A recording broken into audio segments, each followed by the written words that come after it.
Moe Widdi, welcome to Listening with Leaders. You are the CEO and founder of Soul Detox, which we're going to learn all about, and it can be found at getsouldetox.com. Yes. Good. So tell us a little bit about your backstory. My backstory. So my background in education is fitness science. So I've studied everything from like prehab or rehab down to training high-performing athletes, right? And everything in between. And for me, what I realized is, a lot of the times, a lot of these clients were coming in and they would, they'd be consistent with the training, et cetera. But there was a lot of other components in life that were missing, such as like managing stress and how to like detox and how to like rest and recover. And a lot of times that's what was stopping their full progress, right? That's where I really also planted the seed to be able to really educate people about the overall wellness approach, right? Because once again, and you know this yourself, nothing in life is isolated. Right. Everything is all interconnected. Right. And one of those things is, of course, spirituality and the cleansing of oneself. And again, there's a lot more to it. I've been doing this for over. It's actually my 5-year anniversary just hit a few days ago. I'm doing the toxin pulling, which started as like a hobby, but it was actually really, and this might sound really crazy, but it was when during primetime COVID actually, where I was doing it on clients that were just like had a hard time breathing and stuff. And, we would cleanse them and they would feel immensely better. So that's really what my calling was, not to kind of ramble too much, but that's where I really sat down and thought to myself, I was at a crossroads. I had a high quality sports drink that I was a startup of at that time too. It was during a week of lockdown. We're about to get 300K investment from investors. And, I had 2 heavy hitters from Coca-Cola on my team at the time. So I dropped that whole startup and started Soul Detox because I knew just, especially after that experience, the immense impact it can have on people's lives. So you abandoned one project to start up another during the pandemic. Which I'm sure happens to a lot of people, right? you sometimes jump ship because purpose shifts, right? So to speak. Well, I did that too. I mean, I was a trial lawyer for 22 years and went back to school and got my master's degree in peacemaking and conflict studies. And at one point in the year 2000, gave my law firm, my partners, 1 week's notice, left $10 million on the table and walked away from it all to become a peacemaker. Amazing. I actually did read your history, which is really impressive. Mm-hmm. Right. And again, to do something like that takes a lot of courage. Yeah, but it was absolutely the right call. Absolutely. In life, I always talk about this, and I'm sure that you also know this, especially, viewing some of your content, is purpose is everything. That's right. Many years, I'm about to turn 35, but throughout the majority of my 20s, I was still kind of like jumping all over the place, didn't really know what my purpose was. And it's really when you wake up in the morning that hey, you know what, this is what my purpose is and this is what my duty in life is, right? So again, I really applaud you for doing what you do. It really is inspirational. Well, thank you. Tell us a little bit about Soul Detox. It's in New York, right? Correct. So we're located in New York City. We're currently expanding as we speak. The goal, God willing, is to be all across the United States. And really, the name Soul Detox comes from the inspiration of the actual spiritual practice of toxin pulling. It's also known as wet cupping or hijama. Have you ever tried any type of cupping before in your life? Cupping. Yeah. So basically, yes, my wife is a doctor of oriental medicine. Oh, beautiful. And she's a sound healer and a spiritual counselor. And yes, I have been cupped by her, and I've also been cupped by chiropractors. Amazing. Okay, great. So you have some sort of introduction to it, which really, it was Michael Phelps who made dry cupping popular in the United States. But what a lot of people don't realize is, so the difference between dry cupping and toxin pulling, wet cupping, etc., hijama, is technically one, which is dry cupping, is considered a controlled inflammatory response. While wet cupping or toxin pulling is considered a controlled injury response. So when someone dry cups, you're creating that negative pressure, which then sends a signal to the body to bring anti-inflammatory agents, which helps reduce tension and pain.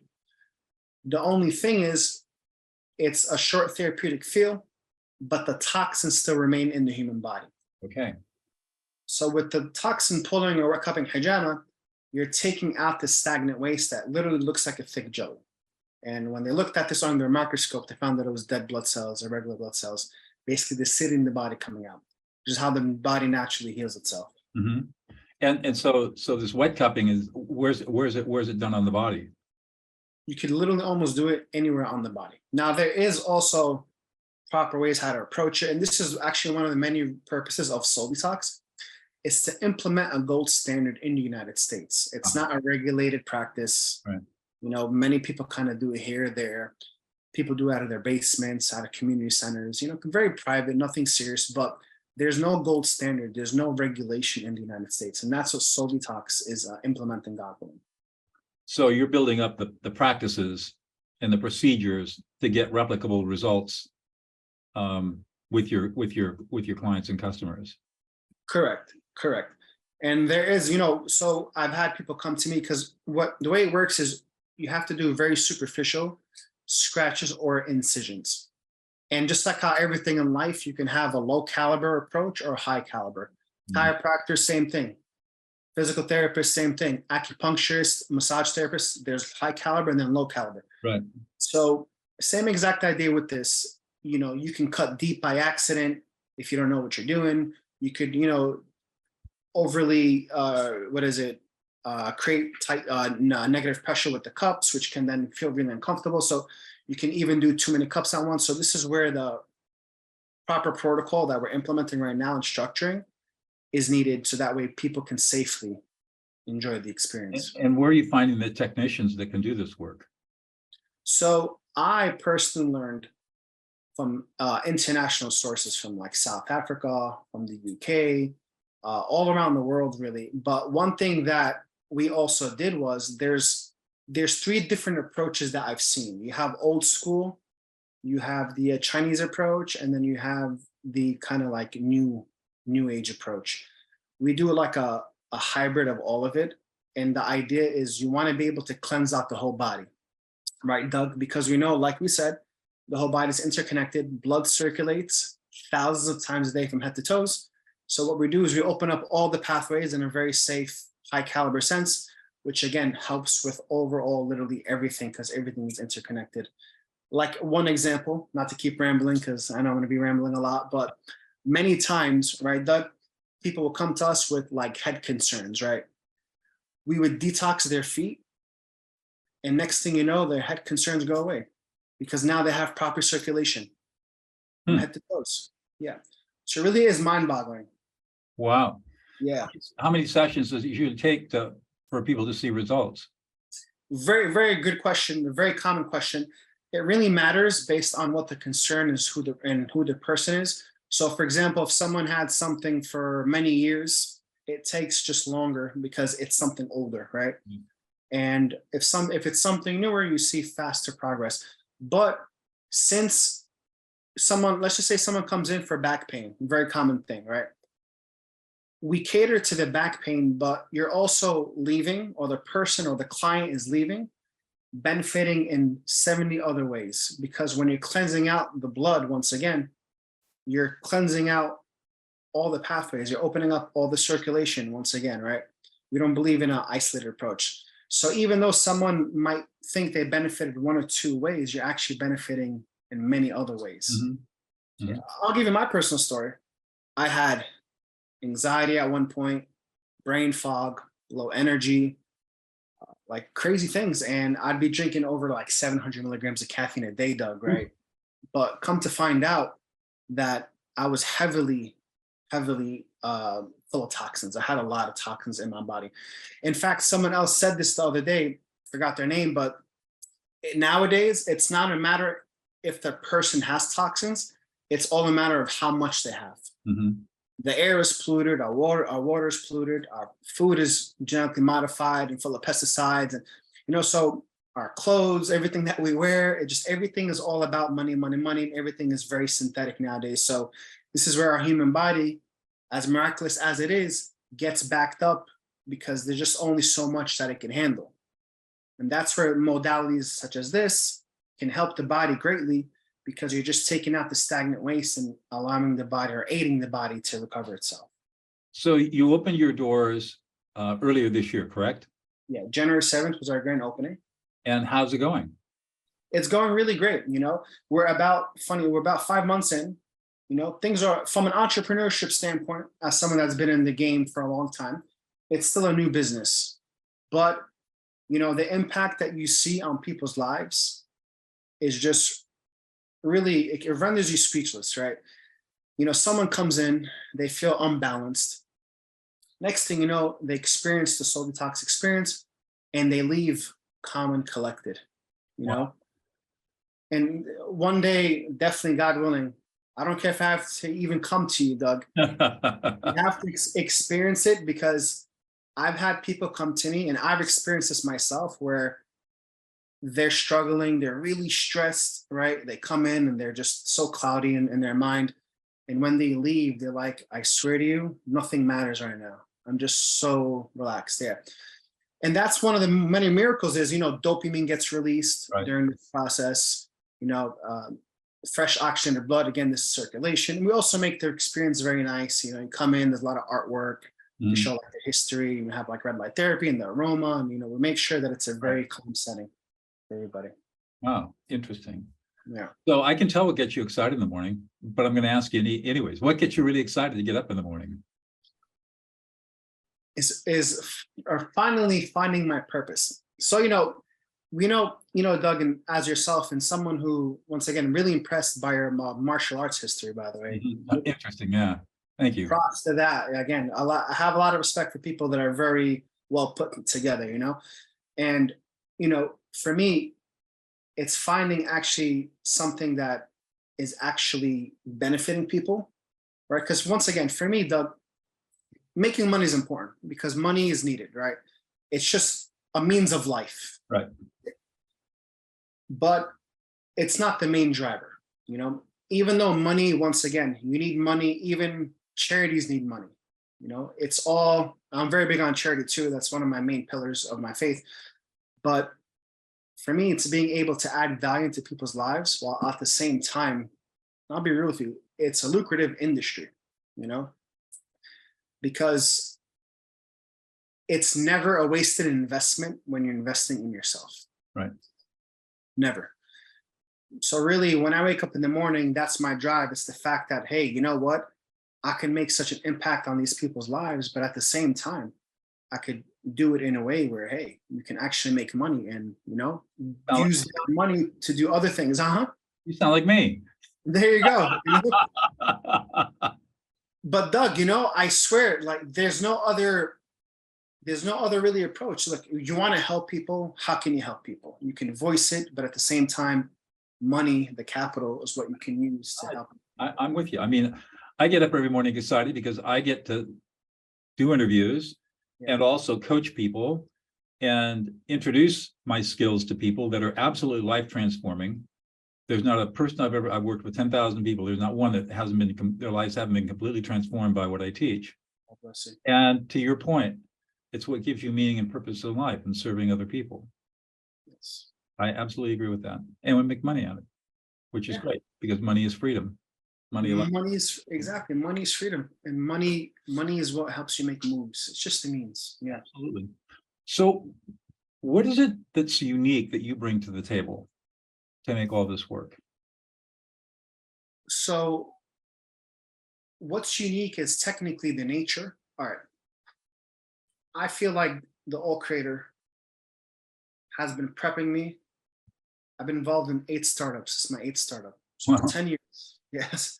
So for 10 years, right, I've been, going from one startup to another. Some startups were led by others. Some startups were led together with me, and some startups I led alone, right? For me, all these years I've been learning and training, and it's been called failing forward, right? For me to come to this point right now, Doug, where I'm actually in a place where it's like, wow, this is where I have to invest everything in, right? So it's not just the person leading the vision, but at the same time, it's the person that it's actually the nature of what we're doing as well. So that's what the big differentiating factor. And if anybody were to align, and you know this as well, Doug, right? Would you want me to call you Mr. Noll? No, Doug, please. You're on, Mo. You're good. Okay, good. God bless. So the fact that, kind of lost my train of thought, but the idea really is, the purpose of what we're doing is so unique and so profound that anybody that gets involved has to experience it though. This is one thing too, right? Because I can sit there and talk until my face turns blue about how it feels, but without you actually experiencing it, this is actually where the slogan comes from. Actually, for the soul, for our brand, Detox, cleanse your soul, feel reborn. You literally feel like a reborn person. Wow. When I got it done on myself, I had forgotten what it felt like to feel balanced. Huh. And as human beings, Doug, that's normal. Like we are a creation of creatures of adaptation. We adapt, and our bodies adapt to how we're feeling. And you actually forget what it feels like to feel normal. So that's really what the uniqueness of this is. That's what what we have to bring is not only just that, but I have a very spectacular team. I'm not the only one. We have everything from strategists to financial advisors to a whole creative team and practitioners and massage therapists and estheticians, because what we do, so the idea is this, right? We have massage therapy, we have estheticians, we have a bunch of other services, and we created our own niche. This is a new niche. We're considered like a spiritual medi space or a spiritual medi spa.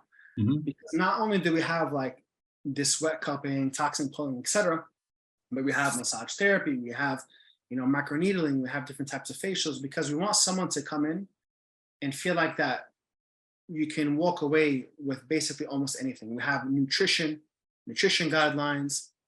So really that's what the uniqueness is. We created our own new niche.